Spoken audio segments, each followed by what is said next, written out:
Welcome back to the Diamond Ledger special edition of the It's Personal podcast. I'm so excited to go in deep today with our guest, Miranda Meyer. Welcome, Miranda. Tell us who you are and why you're here, what you do. Yeah, thanks so much, Carrie. So I'm Miranda. I am the founder and owner of Real Functional Healing, and I'm a neuro-nutrition therapist. So I specialize in helping women who are experiencing overwhelm, anxiety, low energy, symptoms of burnout, just really navigate that journey and bring their bodies back to balance and back to optimal health. And this business really came out of my experience working in the medical field and just seeing that system of sick care versus Mm. healthcare, and just knowing that there had to be a better approach. So that's really what got me into like the nutrition and the functional medicine space. And I'd been on my own journey, just navigating really long-term symptoms, some of which had been present since childhood. And I believe that, health should be personal, this work should be personal, things really should be individualized. So that's really the type of work that I love to do with clients, and just very profoundly grateful to have been introduced to this type of work for my own healing journey. Oh, that's amazing. I mean, I think so many women can relate to what you just described in terms of Sure. what we're all feeling, not just like on the underlying piece, but just like in the aging piece, and I love how you talk about the system of sick care as a former healthcare executive. That is like exactly what it is. Not only is it sick care, but there's a resistance to making it wellness focused, right? And so it's such this toxic place that we find ourselves when we do have things that, the labs are normal, and like, as you Mhm. shared, it's like just go sleep more. Yeah, Get better rest. So great solution. yeah. So tell me, like, can you share a little bit of, I know that you had a journey that kind of brought you through to where you are to help other people. What are the results that you were able to create for yourself? And what made you brave enough to be like, hey, I need to help other people do this? Yeah, oh, that's such a great question. I love that. So, the results that I was able to really achieve and see for myself, definitely much better and more stable energy, more stable and predictable mood. Like those were some of my biggest complaints, is it was the unpredictability of like, what's today going to be like? I woke up, how am I going to feel in a few hours? And it just felt like I was riding this roller coaster in my teens and my 20s. And I'm like, I don't think this is what like a 20-some-year-old is supposed to feel like. Right. And it was that variability. That's been one of the greatest gifts of this journey, is just getting off that roller coaster. And for the most part, I'm like, I kind of know what my day is going to look like, right? Like, I know if I don't feel well, if I feel low energy, if I feel foggy, like if something doesn't feel right, I can typically pinpoint where that came from.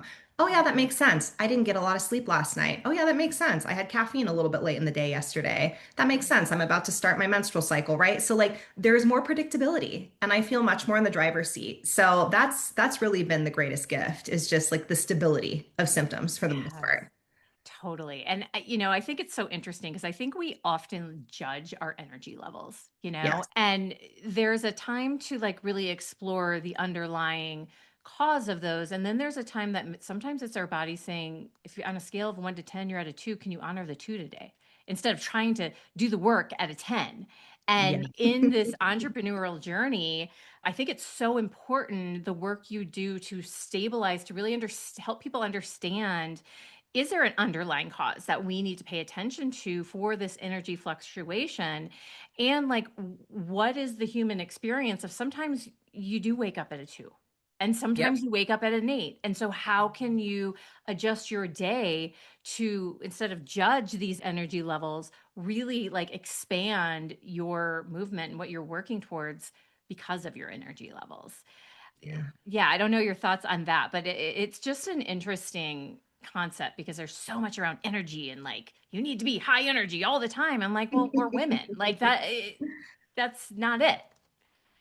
Yeah, totally. We're just obsessed with the idea of productivity, right? And that every day we should be at a 10, when that's just not realistic. And especially as women, like you touched on, we're not on a 24-hour cycle the way, men are to a certain extent. Like there's variability week to week, especially if we're, pre or perimenopausal and we're still having those menstrual cycles. And that's one of the things that I talk about with a lot of clients is just like honoring that. Like that's part of the joy and the challenge, right, of being a woman in today's society. And we've been conditioned and expected to perform like men. And I don't believe that's realistic. And I think that it builds some opportunity for adaptation and for us just being flexible in our expectations of what's today going to look like in the sense of if I did wake up at a 2 because I didn't sleep well or my kid was sick last night or the dog was sick in the middle of the night, like we can't control that. And so how can we sort of flex and adapt our day? Are there things we can delegate? Can we not put anything extra on our plate? Can we lay down for 30 minutes? Like, where can we build those things in, right? Because yes, we do have standing obligations. It's modern day life. A lot of us are running businesses or, we have full-time jobs, we have a family, whatever the case might be. So, how can we be flexible? And also, like, what can we delegate or what can we take off our plate or where can we build in, even if it's just, again, like that 30-minute window into our day where we can kind of shut down, go internal, and just give ourselves a little bit of a buffer and a little rest there. And that's hard for a lot of driven women, especially entrepreneurs or business owners, to allow space for. Yes. And I love what you said about producing not like a man, but being productive like a woman, you know? Yeah. And I think that really gets to the root of what you do to allow your clients to figure out how do I feel like me? How do I feel like the best version of me to allow them to then create what it is they're meant to create in the world? It's so important that we look at our physiology as part of, what we're creating. That's also a client in our business, right? Is our It's a physiology. great way to. So when you created these results for yourself, Mhm. tell me about, because I think it's really important, especially for someone who offers something so important around health and energy and producing and all of those things in a way that feels good. It's really important to understand the so that what that happens after working with you and on these things that are happening within our bodies and really increasing our knowledge and using that knowledge for power. I think, we always sell the results we have. So like what for you was that bravery point? Was the point where like you did create this amazing result and you're like, "Hey, I want to get out of the system. I want to create a movement that's different and new." Like can you talk us through what that point was and then how your clients experience that? Sure. So I just want to make sure I'm clear on the question. So sort Yeah. of like how did I pivot, like shifting from like being in more of like Yeah. the mainstream model to got it. Okay, perfect. Thank Yes, you. yes. Yeah, I mean, a lot of it honestly was part of it was burnout, just seeing like the amount of hours that you were expected to work for minimal pay and the mental and emotional burnout that come with being or feeling trapped in a system that really isn't helping people, not in the way that it could be. So a lot of it just felt like if I don't do this, I'm going to spend my life out of alignment and in the system that just feels soul sucking, like for me at least. So it really felt like a necessity. Like for me, it was just that aligned move, right? I had the pull, and some of it was, I feel very grateful. I'd been introduced to a naturopathic doctor in my early 20s.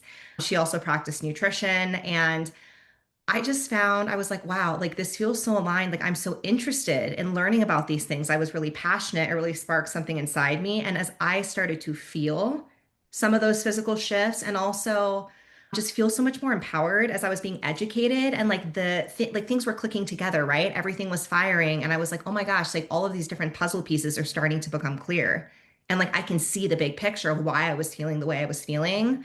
A lot of it was the empowerment that I was feeling Yeah. too, right? Where I was like, oh, I have to do this. I have to continue this journey and educating myself because I want to feel better. And, as I went through nutrition school and I got interested in functional medicine, it was really just, that passion just like ignited over and over again, where I was like, I think this is what I was meant to do because I really love walking this path with other people too. Oh, I love that. Yeah. And it comes down to that empowerment. When you feel Yeah. better, you begin to believe that you're capable of more. And you led the way in that, in growing your business and replacing your income in a way that just felt really good and aligned. And, I think that oftentimes we don't acknowledge the bravery in even that move. And so I imagine like there's so many moves that your clients want to make, but don't feel the energy to make them. And that's a real ROI from your offer, right? Is like, yes, you're going to feel better. You're going to know why you feel the way you do. So what do you want to do with it? And so I'm going to ask that question to you, right? So you Yeah. have this amazing offer and you have these client results and your results. When you think about the sick care system that you grew up in, and you think about what's possible, how would you define the movement that you really want to be a part of and lead and show people a different way? Like, what's the bigger vision that you have for this work? Yeah. Oh, that's such a good question. I truly want to be part of creating a more integrative health model.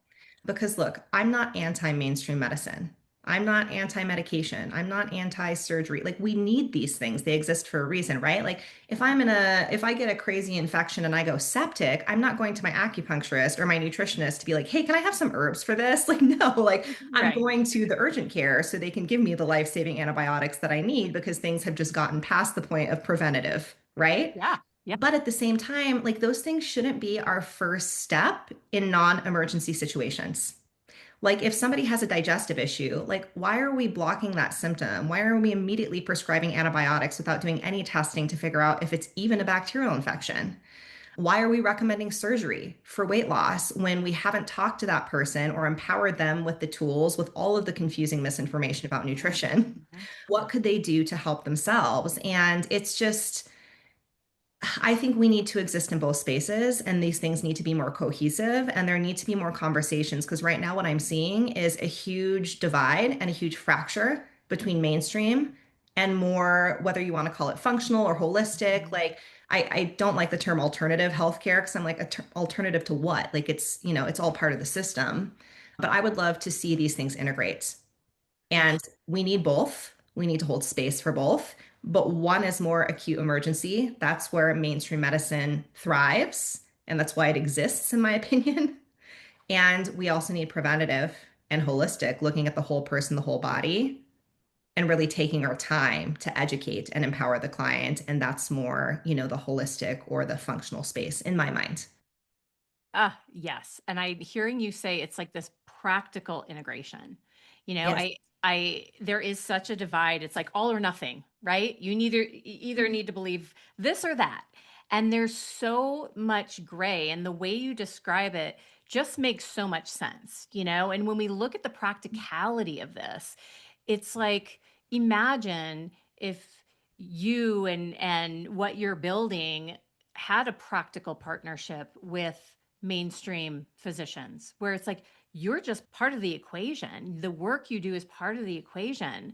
I mean, there would be such cost savings in medicine, number one, because of that. And there would be this amazing validation in what we put into quote the alternative.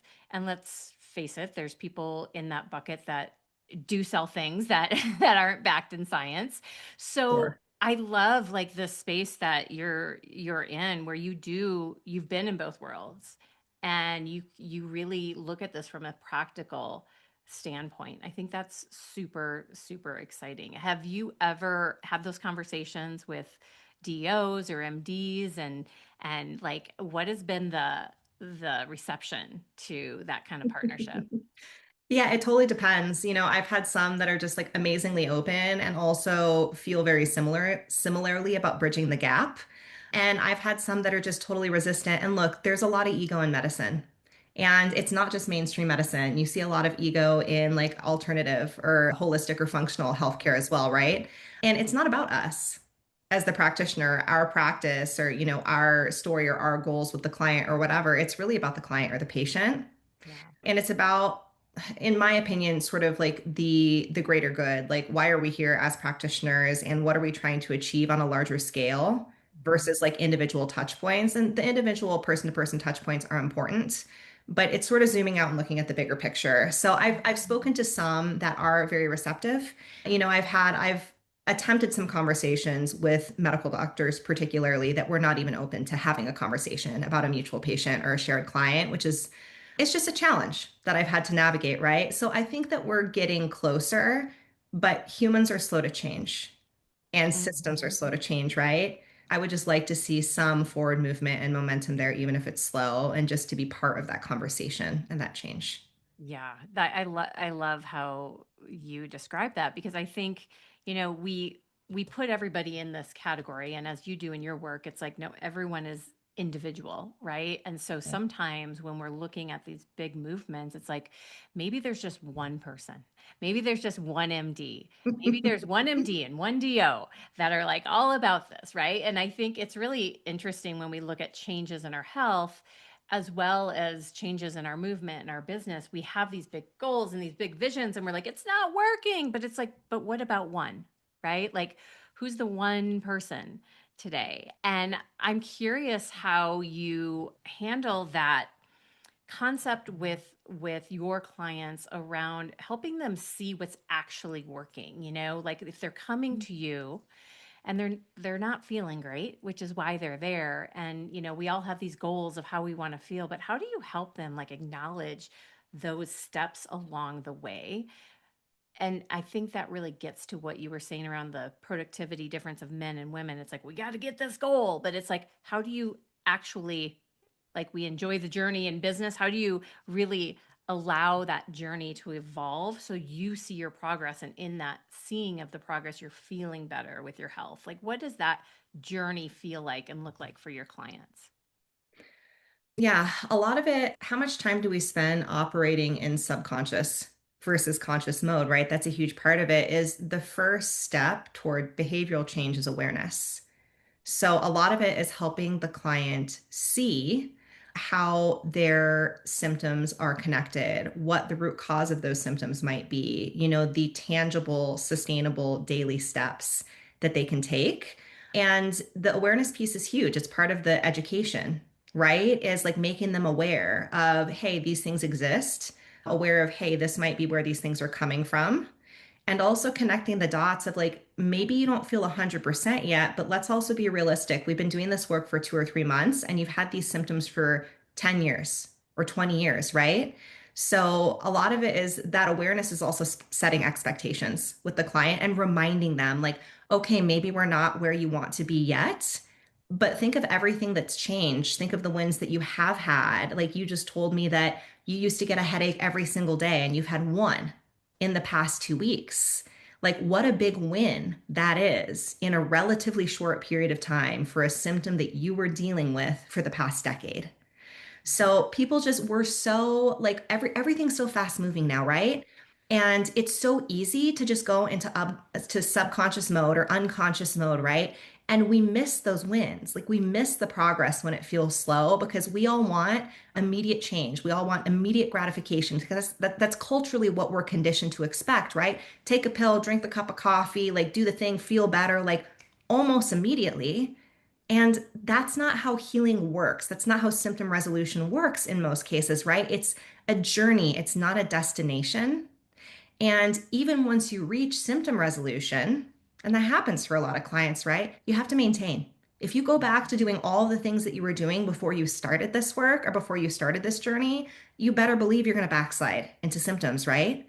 So a lot of it, again, it's educating, it's empowering, it's making sure the person feels like in charge and like in that driver's seat when it comes to their own health. And they understand that this requires sustainable, lifelong change. Some things may be seasons, right? There can be parts of the journey where they do this work now and certain things will stick, right? We've resolved some system dysfunction, but a lot of it, it's daily things, daily habits that they're going to need to keep up with.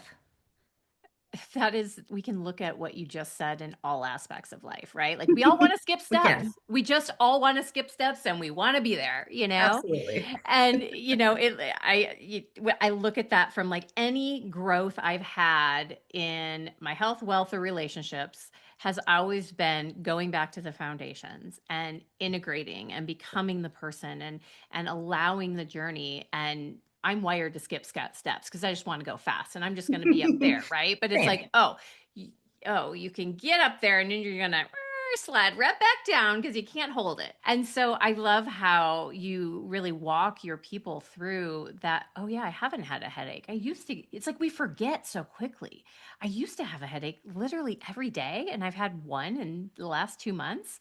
And so it's interesting how we calibrate to that next frequency. And so when we use that as a way to show like I can do this quickly. I can calibrate to that next level so quickly, then that's when we create sustainable change in our health and our businesses and those movements that we're creating. I think it's all connected in that way.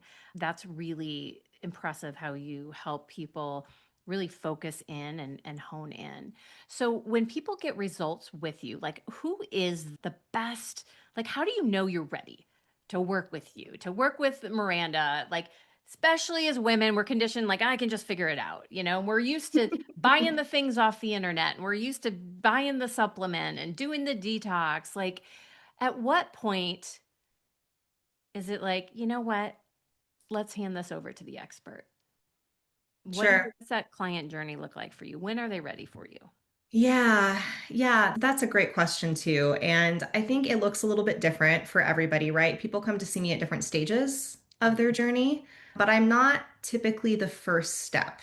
They have typically tried to have conversations with their medical doctor or their PCP about this. They've said, "Hey, I think something's wrong with my thyroid." And then they come back with, one of 8 markers that we need for an actual like thyroid function panel. They've been told their labs are normal. They've felt maybe dismissed or maybe even gaslit, where, they're being prescribed medication or being told, "Oh, it's just anxiety." It's never just anxiety, right? And I'm like, of course, this person is anxious. They're very symptomatic, right? They don't feel well.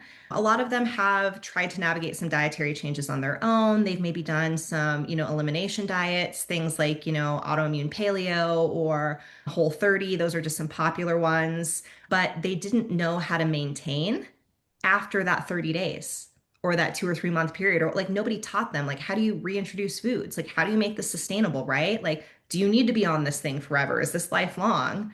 The answer is no. But it's just they Thank God. need, yeah, they don't have the tools Yeah. to make anything stick or to make things sustainable. And those are Mhm. usually the pain points I hear. I've tried all of these things, but then I didn't understand the next steps and I didn't know how to integrate and I didn't know what was next. Or I felt like I was throwing stuff at the wall to see what sticks with my supplements, but my doctor wouldn't run my labs. So, like, how do I even know if I'm low in vitamin D or low in B vitamins? Or, like, do I need iron? What's causing my low energy, right? So, most of them are just, they're ready to see the big picture. And they're burnt out, honestly. Like they're handling all these other things, like they're running a business, or, they're high performing women in more like C-suite positions, or they're like working moms, and they no longer have the space or the mental capacity or the energy to navigate this stuff solo. Mhm.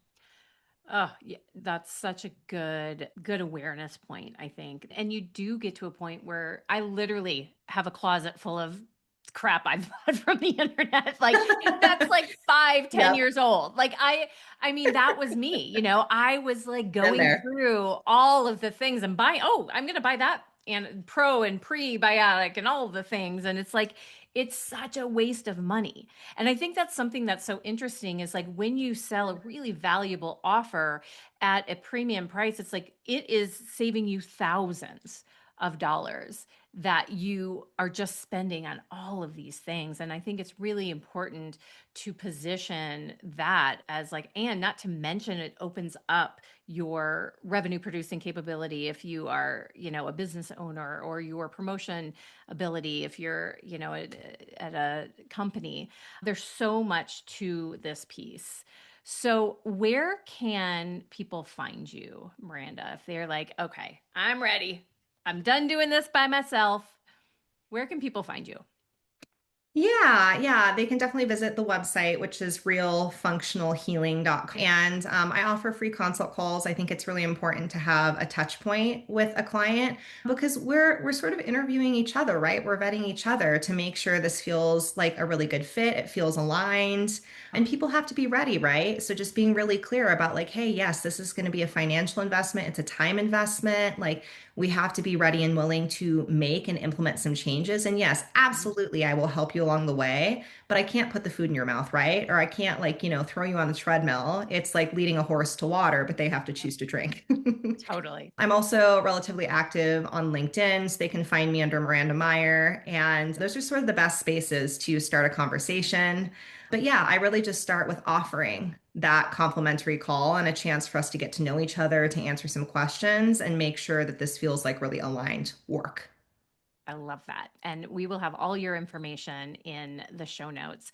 One last question to leave your people with. If there is one thing that you wish that your people would believe or know about themselves, what is that one thing that you can leave them with right now?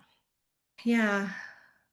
Oh, that they are so capable and their body is so capable, right, of healing itself. In so many cases, I think we are just disconnected, we're disempowered. Like, we Mhm. don't believe that it's true, right? Like, we give our power away and we're like, fix me, help me, like this pill, it's going to solve all of my problems, right? And that's not it. Like, you are an active participant and you and your body are so, so, so capable. You just don't have the education or the tools to understand it or to see it yet. And that's part of the work that I do and just really helping to shift that mindset. That's so huge. And I wish more people believe that about themselves and about their Yes. bodies. Yes, you are capable and your body knows what to do. Your body is capable. I love that. Well, Yes. thank you so much for your time today, Miranda. I've loved our conversation and I can't wait to see how you grow and what you create. Thank you, Carrie. I loved it as well. And just, yeah, thank you so much for having me. You are so welcome.